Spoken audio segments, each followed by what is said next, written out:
Alors, rappelez que, effectivement, le 17 octobre 1961, le FLN, la Fédération de France du FLN à Paris appelle à des rassemblements pacifiques à Paris et dans la région parisienne. Le motif de ces appels à rassemblement est un couvre-feu discriminatoire et raciste imposé par Maurice Papon le 5 octobre 1961. Et rappelez que ce couvre-feu, en effet, peut et doit être qualifié de discriminatoire et raciste parce que ce couvre-feu n'est opposable qu'aux seuls Français musulmans d'Algérie, selon la dénomination officielle employée sous la 4e et sous la 5e République. Et c'est donc pour protester contre ce couvre-feu raciste, pour évidemment exiger l'indépendance de l'Algérie, que le FLN a appelé à ces rassemblements pacifiques pour lesquels des décisions très précises et des actions très précises ont été prises, notamment l'interdiction faite aux manifestantes et aux manifestants d'être présents au rassemblement avec des armes et plus précisément encore avec des armes par destination. La réaction des autorités politiques et policières de l'époque va être d'une extrême brutalité, puisqu'on estime, grâce aux travaux de Jean-Luc Haïdodi notamment, qu'il y a eu environ entre 200 et 250 morts, 17 000 arrestations, ce qui est pratiquement un manifestant ou manifestante sur deux, ce qui en français s'appelle des rafles. Les manifestants étant rassemblés dans des lieux dans lesquels ils ont continué d'être soumis à des traitements que l'on peut et doit qualifier de traitements inhumains et dégradants. Et par ailleurs, et les contemporains de l'époque, je pense notamment à Pierre Vidal-Naquet, en sont parfaitement conscients, les méthodes employées par Maurice Papon avant, pendant et après le 17 octobre 1961 sont des méthodes qui sont directement importées, des techniques de la guerre contre-révolutionnaire mises en œuvre déjà en Algérie depuis le 1er novembre 1954 et qui sont la torture, les exécutions sommaires et la disparition forcée qui ont été appliquées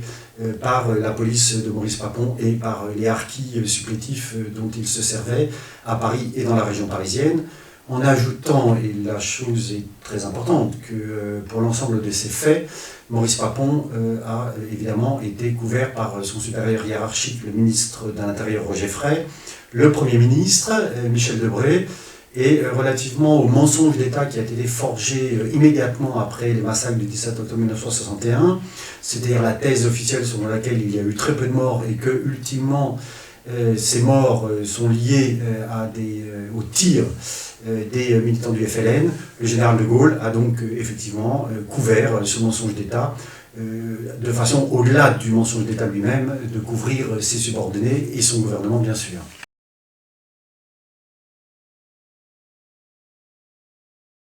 Alors, il faut rappeler effectivement que, contrairement à ce qu'on aurait pu éventuellement s'attendre ou penser rétrospectivement, il y a très peu de réactions et de protestations au lendemain des massacres, à part quelques petites organisations très minoritaires. Et les principales formations du mouvement ouvrier, que ce soit des formations politiques ou syndicales, ne réagissent pas. C'est vrai de la SF du PS, disons, de l'ancêtre du PS, c'est vrai de la direction du Parti communiste. Tant et si bien d'ailleurs que quelques mois plus tard, à la suite de la manifestation de Charonne, au cours de laquelle 9 militants du Parti communiste, entre autres, vont être tués par la police de Maurice Papon, là, les réactions vont être très spectaculaires, puisque les gauches politiques et syndicales vont organiser la plus importante manifestation de l'après-Seconde Guerre mondiale. Tant et si bien d'ailleurs que pendant très longtemps, le massacre de Charonne a complètement invisibilisé ce qu'il s'était passé le 17 octobre 1961. C'est lié entre autres à ceci que, et ça concerne notamment la direction du Parti communiste français, dont les rapports avec l'organisation, avec le FLN entre autres, sont évidemment exécrables en raison des prises de position qui ont été celles du Parti communiste français, qui, faut-il le rappeler, jusqu'à la fin de la guerre d'Algérie, étaient favorables, les slogans étaient « paix en Algérie », et que pendant très longtemps, la direction du Parti communiste n'a pas défendu l'indépendance, même s'il est vrai, faut-il le rappeler, qu'un certain nombre de militantes et militants du Parti communiste, mais à l'insu de la direction, se sont engagés aux côtés du FLN et pour le combat pour l'indépendance. Alors, rappelez que jusqu'à ce jour, effectivement, il n'y a pas de reconnaissance officielle, précise et circonstanciée par les plus hautes autorités de l'État et des massacres du 17 octobre 1961. Il y a la fable rédigée, élaborée par les services de l'Élysée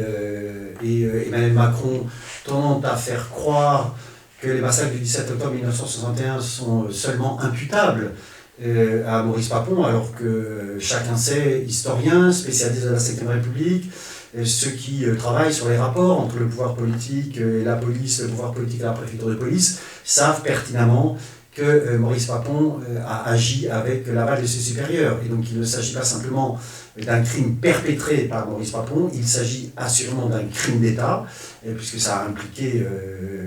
un appareil d'État qui est la police, et avec le soutien de l'ensemble du gouvernement de l'époque. À ce jour, il n'y a donc pas de reconnaissance officielle, et c'est de mon point de vue, mais du point de vue des premiers concernés aussi, il s'agit d'une discrimination mémorielle et commémorielle significative qui vient s'ajouter à l'ensemble des discriminations systémiques subies par les héritiers de l'immigration coloniale et post-coloniale, qui, à la fois sur le plan politique et symbolique, tend à ne pas prendre en compte la singularité de cette histoire, et dont il faut rappeler que ce n'est pas un passé à proprement passé, mais que c'est un passé présent pour un certain nombre d'héritiers de l'immigration coloniale et post-coloniale, parce que pour certaines et certains, ce sont des grands-parents, des cousins, des oncles, des frères, des sœurs qui éventuellement ont été arrêtés, torturés et disparus, et que ça a eu des conséquences familiales et personnelles très importantes. Et que on est évidemment en droit de considérer, eu égard à la gravité de ce qui a été perpétré le 17 octobre 1961, que cela soit pleinement reconnu, et ajouter ceci, que comme les principaux responsables, et Maurice Papon en particulier, ne sont plus de ce monde, il n'est plus possible de les juger, et que la seule façon de rendre justice symboliquement aux victimes et à leurs descendants, c'est effectivement la reconnaissance par les plus hautes autorités de l'État, qui est une façon de dire, oui, cela a eu lieu, et au-delà de cela, c'est aussi une façon de dire à l'ensemble des citoyens et citoyennes de ce pays, souvenez-vous que cela a eu lieu, comme cela peut être fait pour d'autres crimes, éventuellement d'une autre nature, et je pense en particulier aux crimes de génocide perpétrés à l'encontre des juifs français et étrangers, où il faut rappeler maintenant que l'espace public rappelle partout où il y a des juifs français ou étrangers qui ont été arrêtés, raflés par la police française et déportés, que cela a effectivement eu lieu. Alors il ne s'agit pas de mettre sur le même plan le crime contre l'humanité qui a été commis contre les manifestantes et manifestants algériens le 17 octobre 1961 avec le crime de génocide, mais considérer encore une fois que c'est la seule façon de rendre justice symboliquement aux victimes et à leurs descendants, et une façon aussi de leur signifier que, enfin, à la différence du mépris, des humiliations, des violences physiques, symboliques, politiques infligées à leurs parents, leurs descendants sont enfin traités comme des Français à part entière, dont l'histoire spécifique et singulière est enfin prise en compte par l'État et a, dans tous les sens du terme, le droit de citer, c'est-à-dire aussi le droit d'être cité. Avec une autre conséquence qui devrait être qu'à la suite de cette reconnaissance, évidemment, ce qu'il s'est passé le 17 octobre 1961 devrait être évidemment enseigné pour que, encore une fois, les citoyens de ce pays, jeunes et moins jeunes, sachent ce qui a été perpétré le 17 octobre 1961.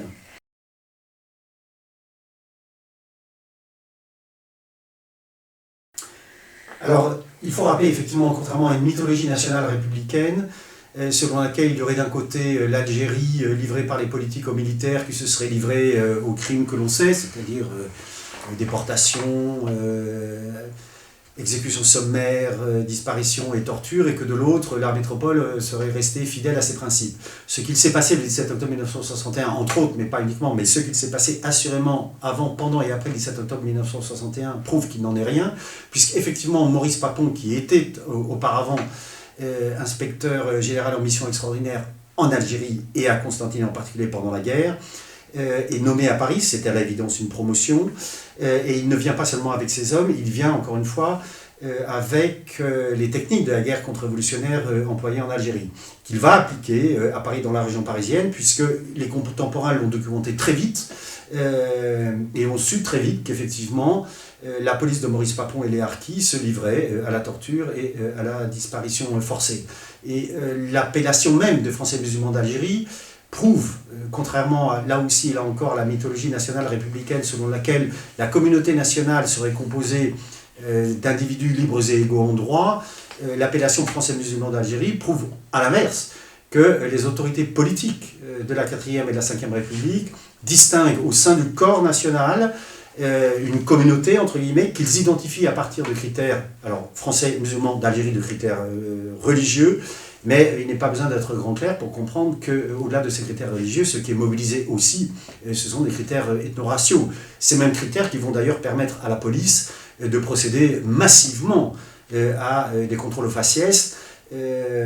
évidemment sur la base de critères ethno-raciaux. Et la mobilisation de ces critères ethno-raciaux et religieux font au fond de l'Algérien musulman, plus encore lorsqu'il est identifié à tort ou à raison comme militant du FLN, un terroriste évidemment, et donc quelqu'un ou quelqu'une qui est pensé comme faisant peser une menace existentielle, d'une part pour l'ordre colonial en Algérie, et d'autre part une menace existentielle pour l'ordre et la sécurité publique en métropole. Et c'est la conjonction de ces différents éléments qui font qu'effectivement, à ce moment-là, le corps de l'Algérien ou le corps de l'Algérienne deviennent tuables, torturables, violables, parce qu'il s'agit du point de vue de ceux qui ont recours à ce type de pratiques, certes, et ils en sont parfaitement conscients, de pratiques d'exception, ils le savent, mais de pratiques d'exception qu'ils justifient au regard de la gravité exceptionnelle de la situation.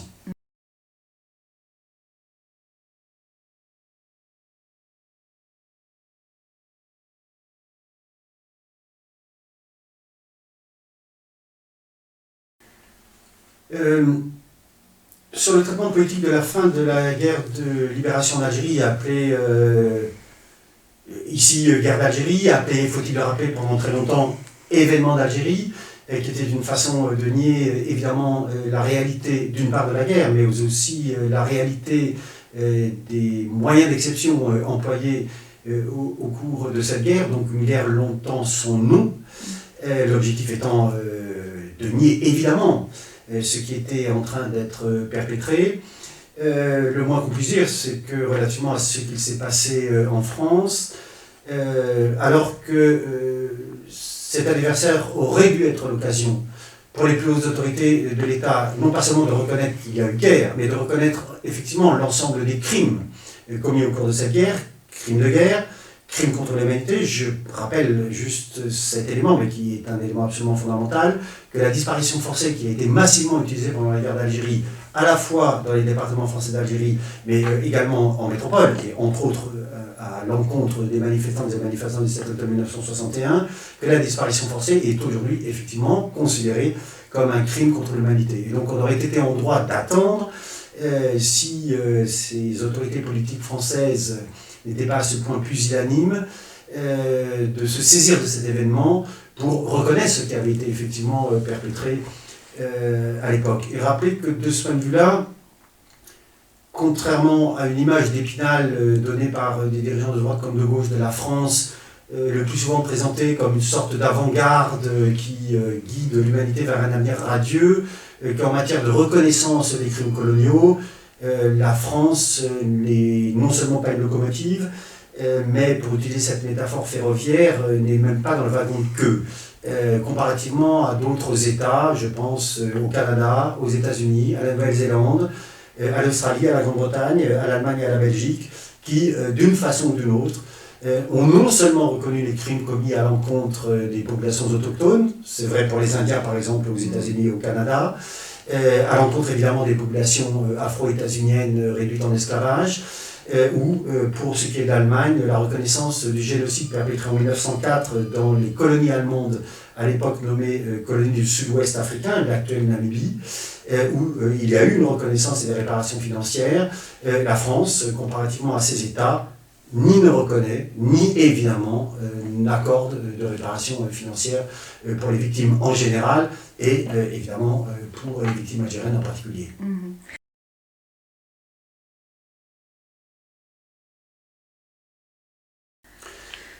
Séisme politique, je pense que le terme est adéquat et la métaphore également, à condition de rappeler que ce dont nous avons été les témoins atterrés à l'occasion des dernières élections législatives est un phénomène qui vient de loin. Ce n'est pas un coup de tonnerre dans un ciel serein, dans la mesure où quelques années auparavant, nous avons été les témoins, faut-il le rappeler, d'un événement qui est extrêmement important, c'est-à-dire l'effondrement politique de deux partis de gouvernement, de droite et de gauche, et à gauche le Parti socialiste, qui ont pourtant structuré la vie politique parlementaire et la vie politique de la Ve République, alors pour les partis de droite depuis 1958, pour le Parti socialiste depuis 1971, et que ces deux partis de gouvernement se sont effondrés, et évidemment, ça, c'est effectivement un séisme politique, avec des conséquences évidemment catastrophiques, au regard, pour le moment, de ce qu'il faut bien qualifier, nonobstant ce qui s'est passé aux législatives, qui est de mon point de vue un sursis, mais pas un sursaut, la terrible ascension du Rassemblement national, et avec, pour le moment, l'on voit assez mal, hélas, ce qui pourrait à l'avenir, éventuellement pour d'autres législatives,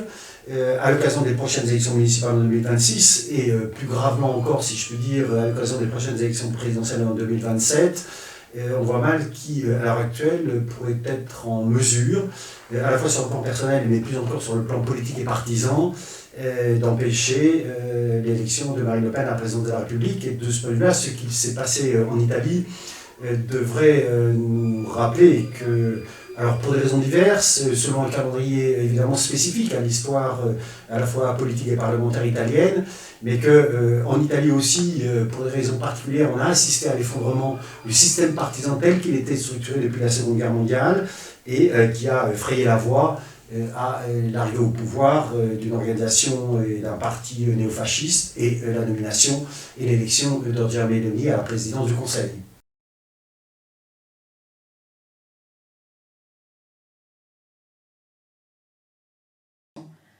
Alors, relativement au 17 octobre 1961, les exigences et les revendications sont, hélas,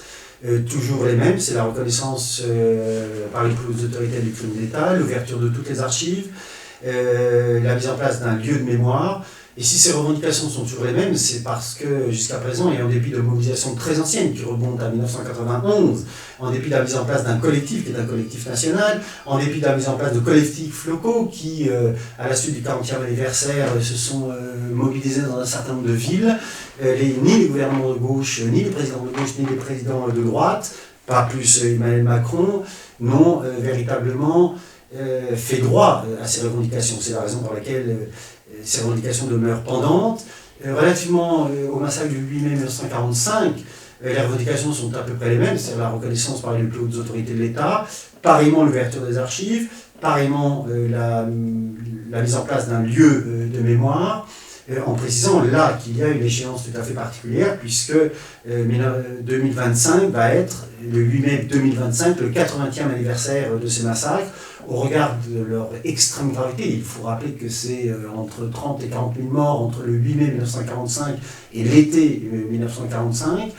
Au regard de l'extrême gravité de ces événements, de ces conséquences catastrophiques pour les personnes concernées et les héritiers de l'immigration coloniale et post-coloniale, il nous semble, d'une part, qu'il faut engager une mobilisation la plus unitaire possible, parce que cette unité sera, entre autres, une condition de son efficacité, et se saisir de ce 80e anniversaire, à la fois évidemment pour aborder les événements qui ont eu lieu le 8 mai 1945 en Algérie, mais plus généralement pour rappeler ce qu'a été d'une part la colonisation de l'Algérie, et d'autre part rappeler que le 8 mai 1945 du côté algérien, c'est pour la France le début d'une d'année marquée par de terribles massacres. 8 mai 1945, guerre d'Indochine, massacre de Madagascar et guerre d'Algérie. Et rappelez qu'entre le 8 mai 1945 et le 19 mars 1962, le nombre de victimes des massacres et des guerres coloniales s'élève à environ 1 million de morts. Rappelez que le nombre de victimes françaises au cours de la Seconde Guerre mondiale, c'est un peu plus de 600 000. Et donc la comparaison est terrible. Et donc je pense qu'à l'occasion du 80e anniversaire, cela doit être aussi l'occasion de rappeler l'ensemble de ce terrible passé colonial de la France, non pas seulement en Algérie, mais dans tous les points significatifs de son empire. Merci Olivier.